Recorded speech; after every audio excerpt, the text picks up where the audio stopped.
नमस्कार। मैं शिव, आप देख रहे हैं लाइव यूपी न्यूज़ 24। हम बात करने जा रहे हैं बिहार की राजनीति की। बिहार की राजनीति में क्या होने जा रहा है जनवरी 2025 में? क्या बिहार की राजनीति में फिर से एक नए तरह के समीकरण बनते दिखाई पड़ेंगे? क्या बिहार की राजनीति में कांग्रेस कुछ धमाल मचाने वाली है? आखिर बिहार की राजनीति में क्या बदला वर्सेस बदला होगा? क्या बिहार की राजनीति में तंज पर जबरदस्त प्रहार होगा? तो आपको बता दें कि बिहार की राजनीति में कांग्रेस पार्टी अब एक नए स्वरूप में दिखाई पड़ेगी। आपको बताएं कि इसकी शुरुआत हुई दिल्ली के चुनाव से। दिल्ली के चुनाव में जिस प्रकार आम आदमी पार्टी के खिलाफ कांग्रेस पार्टी ने अपने 70 कैंडिडेट घोषित कर दिए सारी विधानसभाओं में। इसके बाद से जिस प्रकार इंडिया गठबंधन के क्षेत्रीय दलों ने आक्रामक तरीके से कांग्रेस पार्टी का विरोध करना शुरू किया और खास तौर पर एक तरफा आम आदमी पार्टी की तरफ गए, इसको कांग्रेस पार्टी बर्दाश्त करने के मूड में रही है। खासतौर अगर हम बात करें तो कांग्रेस पार्टी किसी भी कीमत पे आम आदमी पार्टी को अब बख्शने के मूड में नहीं है और जो जो उनके साथ आए हैं उनके साथ भी दो दो हाथ करने के मूड में आ गई है। आपको बताएं कांग्रेस पार्टी का तेवर इतना जबरदस्त गर्म है जिसकी आप कल्पना भी नहीं कर सकते हैं।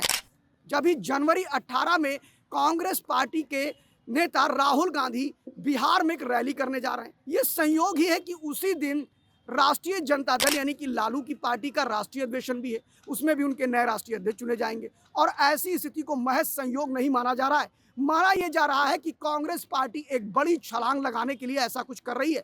कांग्रेस पार्टी ये मानती है कि इसके बाद बड़ा परिवर्तन देखने को आएगा और कांग्रेस पार्टी अपने आप को मजबूत करना चाहती है। ये स्थितियां कहीं एक आध दिन में नहीं बनी, बल्कि इसकी पृष्ठभूमि कई वर्षों से लिखी जा रही थी।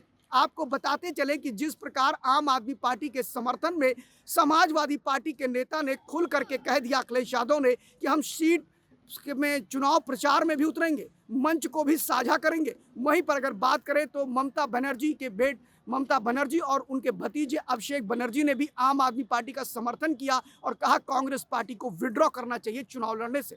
फिर अगर हम बात करते हैं तो इससे और आगे चलते हैं, जहां पर उद्धव ठाकरे की पार्टी ने भी कांग्रेस को ही नसीहत डाली कि भाई बड़े भाई की तरह स्थान छोड़ दीजिए। रही सही बात वो तेजस्वी यादव ने कर दी, जो राष्ट्रीय जनता दल के नेता हैं। उन्होंने तो कह दिया कि अब इंडिया गठबंधन खत्म हो गया, सिर्फ लोकसभा चुनाव तक था, राज्यों के चुनाव लोग अपने अपने हिसाब से लड़ेंगे। उसके बाद वो ये भी अपेक्षा करते हैं कि कांग्रेस पार्टी उनके और कई लोगों के कहने पर आम आदमी पार्टी के खिलाफ चुनाव न लड़े। ऐसी गोलबंदी को देखते हुए कांग्रेस को भी लगने लगा कि अगर हम अपनी जमीन को नहीं बचा पाए तो ये लोग हमें खा जाएंगे। और ऐसी परिस्थिति में कांग्रेस पार्टी ने निर्णय जहां दिल्ली में चुनाव लड़ने का लिया, वहीं 2025 में भी कांग्रेस पार्टी बड़ी तेजी के साथ अपना जनाधार बढ़ाने के लिए वहां पर सारी की सारी सीटें लड़ सकती है। ये बात मैं इसलिए कह रहा हूं कि जिस प्रकार राष्ट्रीय जनता दल और लोक जनशक्ति पार्टी, इन लोगों ने नीचा दिखाने का प्रयास कांग्रेस पार्टी को किया, अब शायद राहुल गांधी ये बर्दाश्त करने के मूड में नहीं है। इसीलिए राहुल गांधी ने एक बड़ी रैली कर दी है और रैली के बाद ऐसा माना जा रहा है कि कांग्रेस पार्टी ने इससे पहले भी उनकी मां सोनिया गांधी ने पटकनी दी थी लालू यादव को। एक समय था 2009 में जब लालू यादव और लोक जनशक्ति पार्टी के नेता स्वर्गीय रामविलास पासवान ने मिलकर के कांग्रेस पार्टी को नीचा दिखाने का प्रयास किया था 2009 के लोकसभा चुनाव में, और उसमें 25 सीटें आरजेडी लड़ी थी और 12 सीटों पर एलजेपी लड़ी थी।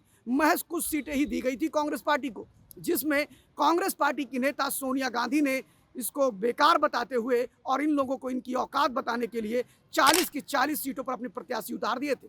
ठीक यही स्थिति अगर हम बात करें तो 2020 के विधानसभा चुनाव में हुई थी, जब कांग्रेस पार्टी को 70 सीटें दी गई और उसके बाद जब उसका जीत का जो स्ट्राइक रेट था वो कम हुआ, तो सारे के सारे गठबंधन यानी कि राष्ट्रीय जनता दल ने, लालू प्रसाद यादव, तेजस्वी और सब ने एक सिरे से कोसना शुरू कर दिया था कांग्रेस पार्टी को और कहा था इनकी वजह से हारे, अगर ये प्रदर्शन अच्छा करते तो शायद हम और अच्छा कर सकते थे। फिलहाल आपको बता दें कि इसके बाद जब बात आई 2024 के चुनाव की, तो 2024 के लोकसभा चुनाव में कांग्रेस पार्टी ने अपना स्ट्राइक रेट जबरदस्त दे दिया।